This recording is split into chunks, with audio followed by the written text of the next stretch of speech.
Assalamualaikum warahmatullahi wabarakatuh. Selamat sore buat sahabat semua.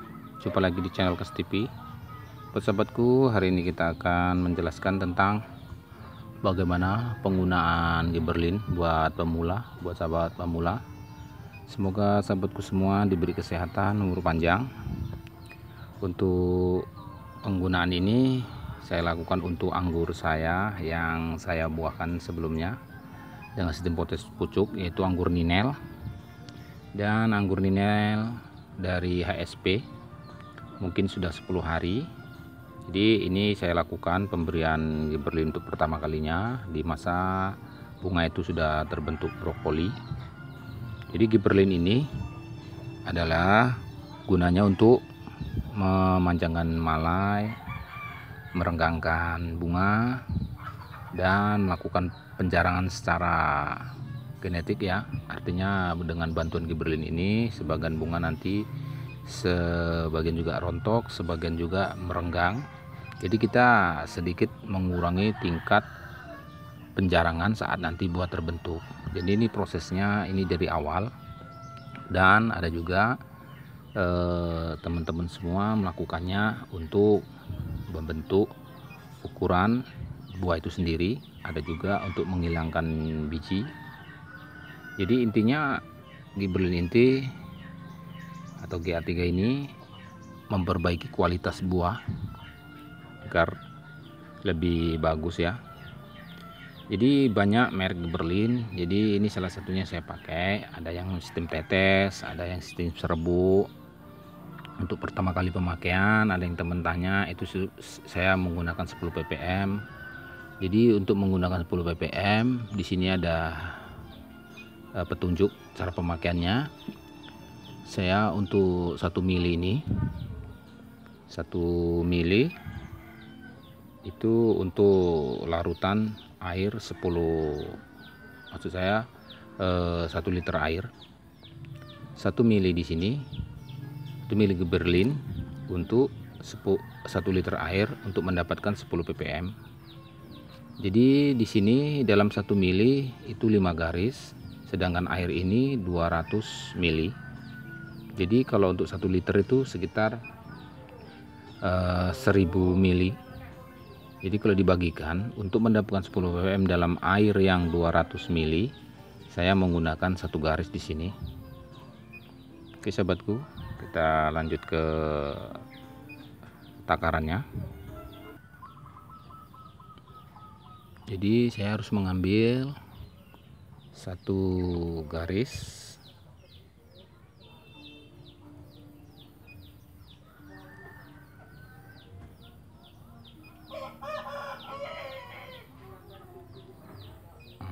seperti ini, dan kita campurkan ke air yang 200 ml ini seperti ini.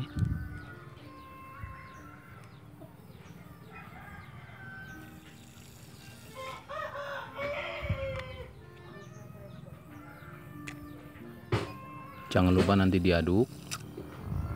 Ini hanya pembersihan di speednya aja. Jadi diaduk agar cairan Gibberlin tadi membaur atau menyatu dengan air merata, agar nanti pemberian untuk ke brokoli tidak bermasalah.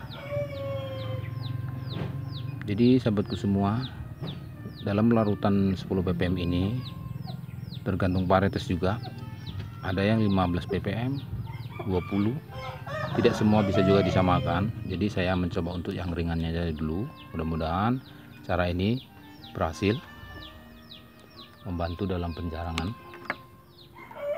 Jadi sahabatku, info lagi, jika kita tidak punya larutan Gibberlin ataupun GA3, itu biasanya orang melakukannya dengan bahan-bahan alami seperti air kelapa, namun saya belum pernah mencobanya.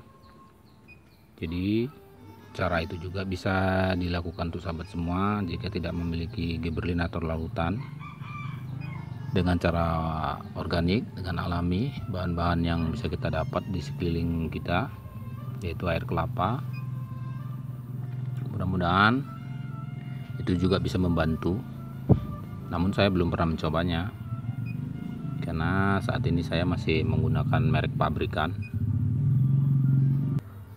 Jadi dalam pencelupannya itu, untuk ke brokoli lakukanlah di 10 detik, bisa juga dengan steam semprot, dan itu bisa dilakukan di siang hari atau sore hari.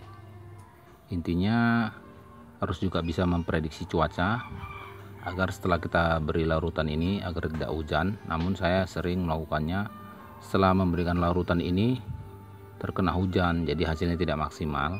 Namun ada perubahan juga, sedikit membantu, tidak terlalu rapat. Jadi untuk melakukannya hal yang tepat, jadi biasanya kita harus bisa juga melihat cuaca agar gibberellin yang kita berikan ke brokoli menghasilkan sesuatu yang baik, maksimal sesuai kita harapkan, tidak terguyur atau tercuci dengan air hujan itu sendiri. Jadi penggunaan gibberellin ini ditingkatkan sesuai HSP dari buah itu sendiri. Untuk bentuk brokoli, untuk dianjurkan untuk mengambil takaran terendah dulu 10 ppm. Setelah itu tahap kedua full bloom biasanya 20 ppm dan seterusnya di angka 30 untuk pembentukan buah dan menghilangkan biji. Biasanya itu yang saya lakukan, saya cari amannya saja. Oke sahabatku, kita lanjut untuk melakukan pencelupannya.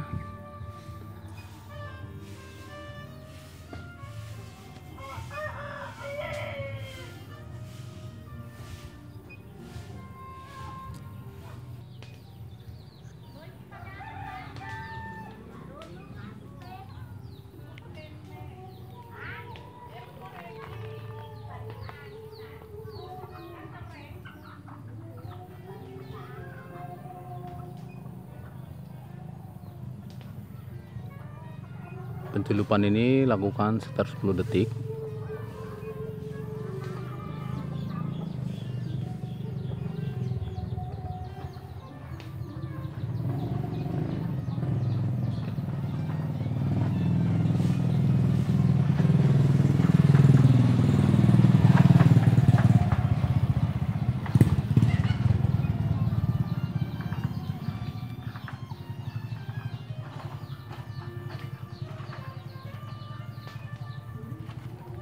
Harus terendam semua sampai ke batang-batangnya.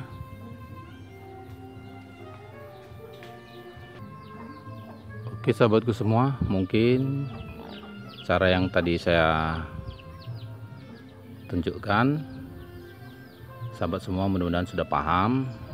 Sebenarnya tidak ribet ya, gampang. Seperti itu saja, dicelupkan kurang lebih 10 detik. Setelah itu tahapan selanjutnya yaitu pemberian pupuk. Biasanya saya memberikan dosis terendah dengan pupuk NO3 dan NPK Mutiara. Jadi setelah selang 3 hari ke depan atau 5 hari, lakukan penyemprotan dengan fungisida untuk menjaga daun-daunnya tidak terkena jamur, dan pestisidanya juga kita perlu lakukan agar hama trip tidak mengganggu calon-calon buah ini. Kalau menggunakan organik bisa juga. Biasanya saya melakukannya dengan daun serai atau daun pandan. Saya larutkan, saya semprotkan untuk menyamarkan bau dari aroma daun anggur ini. Mudah-mudahan hamanya tidak mau. Oke sahabatku, inilah hasil potes pucuk anggur yang di video saya sebelumnya saya siapkan untuk dilakukan pembuahan. Jadi dalam satu cabang ini ada membawa 2-3 dompol. Walaupun tidak terlalu besar, tapi bagi saya sudah cukup puas. Seperti ini.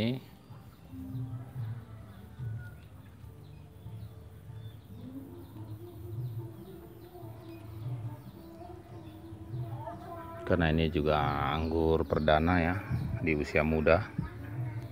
Jadi sahabatku semua, tanamlah anggur jenis varian yang genjah, mudah berbuah, tahan terhadap jamur ataupun virus dan hama.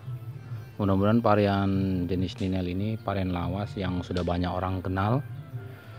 Selain jenis Jupiter, anggur ini juga layak kita budidayakan, kita tanam di perkarangan rumah, dan mudah-mudahan pasti berbuah. Dengan sistem tambul lampot pun itu bisa berbuah baik. Di sini saya tidak menggunakan plastik kupi.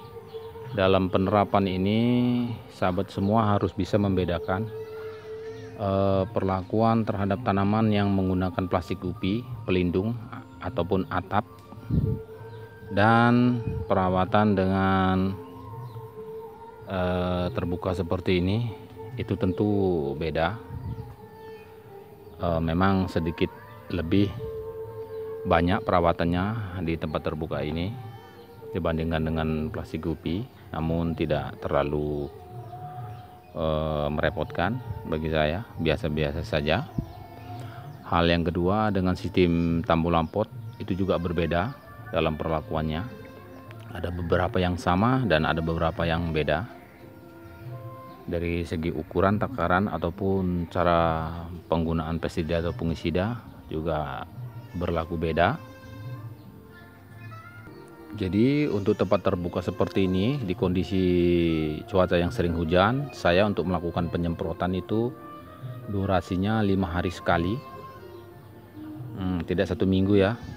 5 hari sekali saya melakukan penyemprotan fungisida jamur di selang-seling dengan 2 merek yang saya gunakan, Antrakol dan Amistartop. Untuk perlakuan pestisidanya saya menggunakan hama trip ya, untuk pembunuh hama trip,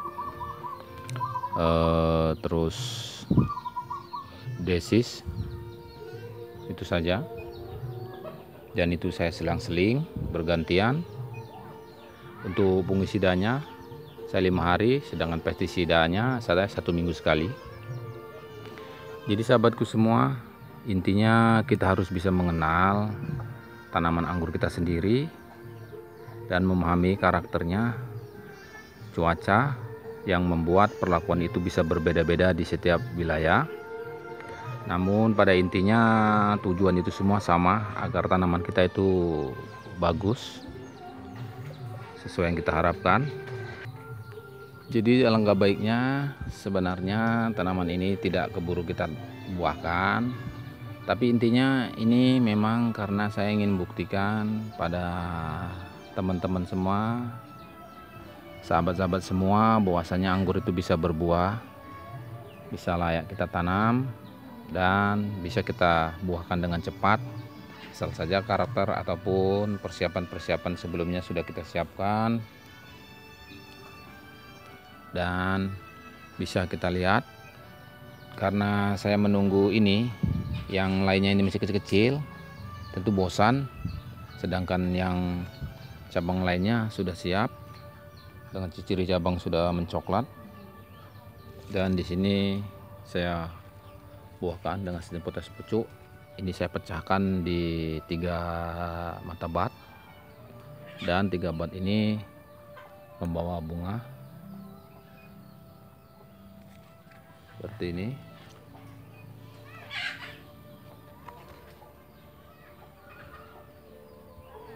Di sini juga saya sudah hentikan, mungkin cara saya beda. Saya hentikan agar nutrisi fokus ke buah dulu, setelah itu tunasnya kita pelihara untuk melanjutkan memperkuat nutrisi tadi mengarah ke pembentukan buah dengan sistem potes pucuk lagi. Ini saya berhentikan lagi.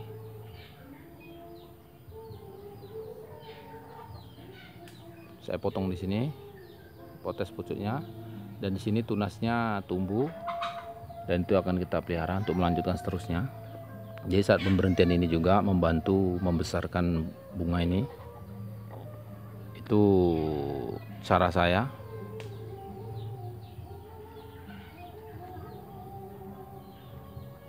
semua saya hentikan seperti ini di satu ruas ataupun di sini juga bisa, dan tunas di sini biarkan nantinya. Ya, terus ini agar fokus ke pembentukan brokoli ini agak sempurna.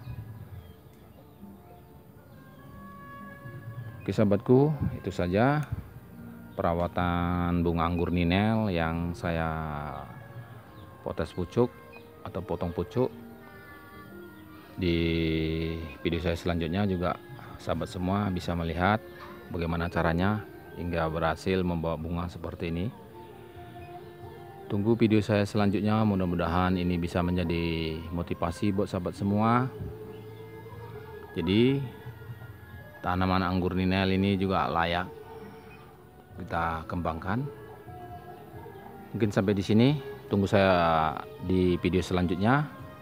Assalamualaikum warahmatullahi wabarakatuh.